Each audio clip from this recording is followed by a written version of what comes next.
Welcome back to Breakfast with Bob. My name is Bob Babbitt. We are at the ITU World Championship in beautiful Chicago. We are brought to you by Epson. You are watching us on triathlete.com. Our next guest, probably, I'd say a pioneer when it comes to amputee athletes.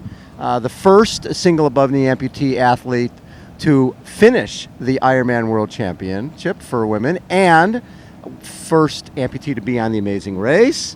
Wrote a book called In a Single Bound, on the cover of ESPN Magazine, on the cover of Runner's World Magazine, on the cover of Competitor Magazine. The lovely, the beautiful Sarah Reinertsen. How the heck are you? Hi, Bob. How are you? I am wonderful. So you're a little bit of a holding pattern here, right? Because you don't know if you're racing. You're in Chicago. You've got your way overpriced hotel room. You've got all your gear, your bike. You've schlepped everything here. One thing you don't have is a start yet. Yeah, no, I'm not on the start list. I'm on the wait list to see if I get in. And so, sometimes everyone says, I wish I could live like a pro. Yes. Well, now I'm kind of living like a pro because they have a very similar system. If you don't always get in on the start list, you're on a wait list.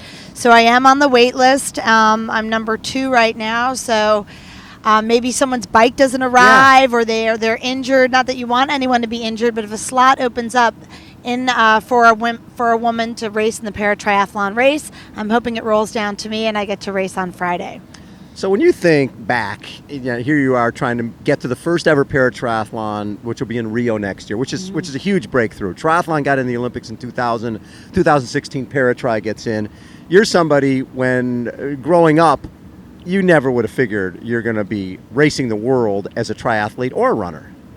Yeah, no, I often say that, being an amputee has actually allowed me to travel around the world in a way that I don't know if I would have done that if I was all limbs intact. I've gotten to the trajectory of my life. It's like I became an athlete and ended up competing around the world, and that was very unexpected. Especially, I grew up in a time when we didn't, have Google, and we didn't have nothing. We didn't really know about opportunities for sport with disabilities. But I do think that the work that you and I have done through the Challenge Athletes Foundation, that's really been a game changer. That's really set the stage for a lot of this, where now people with disabilities realize that there are opportunities for folks with disabilities. We've also carved that path. I would say it wouldn't be an underestimation to say that Challenge Athletes Foundation was a big driving force to getting triathlon into the Paralympic Games. No question. Well, with Jim McLaren starting the foundation for a single below knee amputee who went on to change every perception there was about what someone could achieve. For you, early on, and we all know the story that when you were playing soccer, you were the kid. Okay, we're playing now. You go kick the ball against the wall. When did it become available? When did sport become available, where you felt welcome to participate? Well, as a kid growing up with a disability, you're right, Bob. I wasn't included in some of the gym classes or in the soccer leagues. And I think in some ways we've pushed this idea of inclusion, that we all play the same game, we all play the same sport together. Level playing field. And I think we're there. I don't know how integrated into the school programs we currently are, but I do know that through the Challenge Athletes Foundation and many other groups that we are ensuring that there is opportunities even outside of the schools where for people can get involved. There are leagues for people to play wheelchair basketball. You can come to a tri-camp at our Challenge Athletes Foundation headquarters in San Diego. And a lot of the races now include a category for athletes with disabilities, whether that's at a marathon or at a triathlon.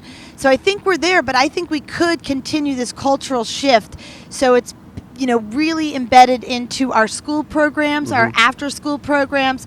So it's not just parents having to look for things outside of, that they are truly integrated within their school systems. I mean, we're getting closer to inclusion, but I think we still have more work to do. And with the way the world is so viral, you would assume that any parent of a child with a disability would understand where to go, how to find people, and get help. But it was interesting to me a couple of years ago at the San Diego Triathlon Challenge in San Diego. I had a mom come up to me, and we forget that a lot of our kids are from a little town in Missouri.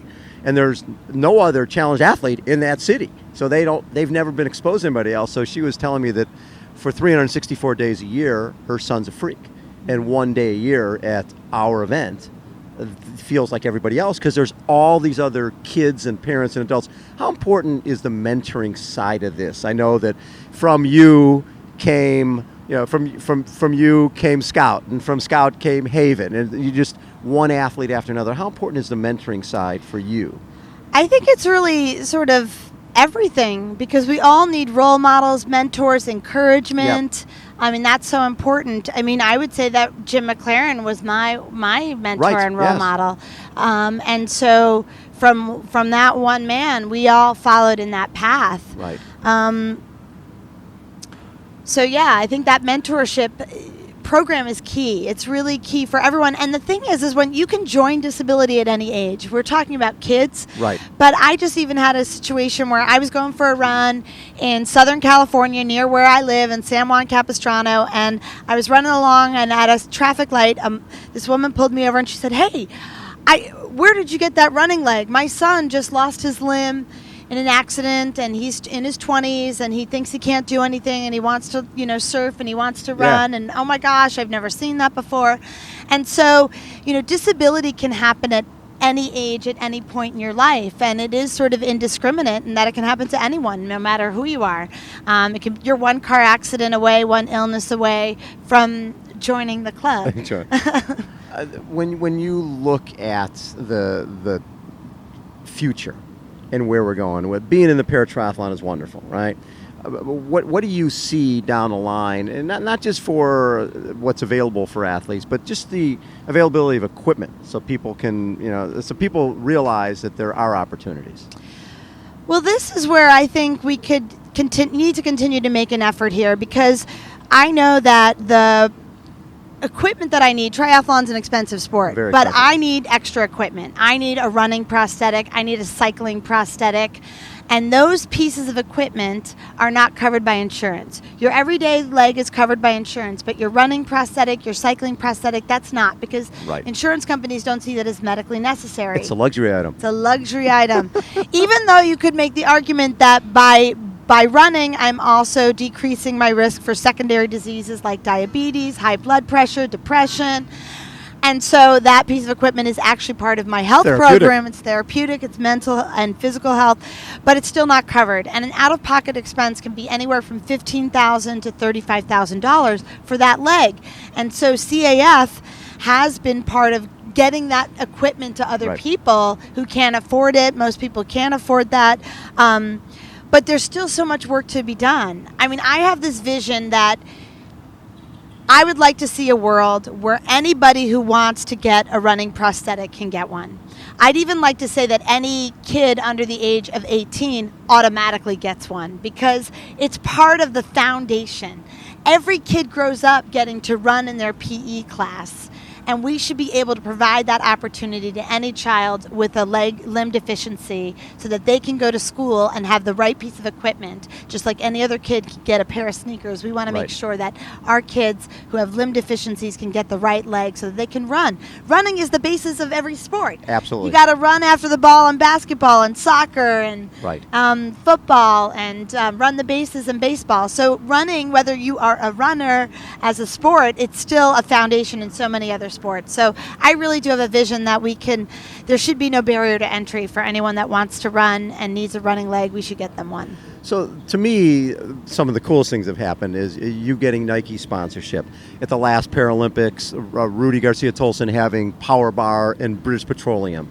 There's a message there that these aren't lesser than athletes. These are athletes who have not just their athletic ability, but also great stories that resonate with the media and with the public. I found there is this, after the 2012 Olympics in London, you just saw so many more athletes with disabilities being included in these media campaigns. Right. I mean, I've been a Nike athlete for 9 years, but they're signing more athletes with disabilities. And so it's really exciting to see this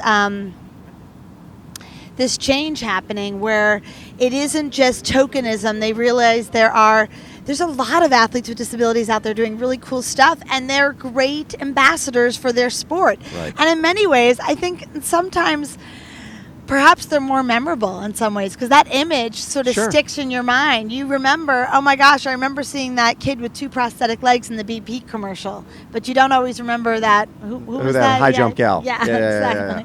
Were there points when you were young, because you lost you had your leg amputated, you were pretty young, where you didn't want to show your leg, that you wore long pants? Because I've seen a big shift where if somebody's an amputee, they're wearing shorts. They're showing off the moneymaker, right? That is who I am. Where in the past people would be like, that's my disability. Now it's like, this is what makes me different. There's a huge differentiation between those two statements. I think a lot of that has come through sports. I know for me, when I wore a prosthetic leg, I was very bashful about it. I wanted to wear pants or a skirt and try to hide it. Yeah. But also, we didn't have very cool prosthetics back then. I mean, like the covers that they gave me were these foam things with like a geriatric stocking that was sort of like Crayola skin tone colored, and it looked awful, and it didn't ever look close to my real leg. And it wasn't until though I started working out and running track that I was like, wait a minute, I'm proud of my body, even the metal parts. And that's when I took off the foam and the geriatric stocking, and I started to rock the raw metal, because I was proud of that rather than being ashamed of that. And I think, but sports was the vehicle that helped me find that confidence. I don't know if I would have been able to reach that point without having used my body to feel like, wow, it's okay to be different, and I'm proud that I'm different, and I'm confident and strong. With the Paralympics a year away, what would it mean to you? It's almost like a full circle, right? You're the first above-knee amputee woman to do the Ironman, and that was a 2-year journey. Didn't make the bike cut-off year 1, then it became year 2, and you made it. Now to potentially go to the Paralympics? It would be a dream. I mean, I also was part of a lot of the committeeing and the lobbying that went on to IPC, to ITU, to even get the Paralympics to accept triathlon into their program. Right. I mean, I did a lot of work on the back end to help make that vision. So in addition to just pursuing my own goals of doing Ironman and competing on the ITU circuit, I would love to be able to go to Rio and get to compete and to represent the country and to make that happen. So I'm keeping the hope alive. I'm training really hard. I've got an awesome training program, and I'm just hoping I can keep up with these young girls out there. There are a lot of them. Sarah, thanks so much for taking time. Thanks for everything you do to not just get amputees into the sport, but just young girls who look at you as a role model and go, oh, wait a second, that girl did the Ironman, that girl's on an amazing race, that girl's got a book, that girl's sponsored by Nike. Why can't I? Absolutely. Love it. Yeah. Sarah Reinertsen has been our guest. This is Breakfast with Bob. We are at the ITU World Championship here in Chicago. We are brought to you by Epson. You're watching us on triathlete.com. Hold on, everyone. We will be right back.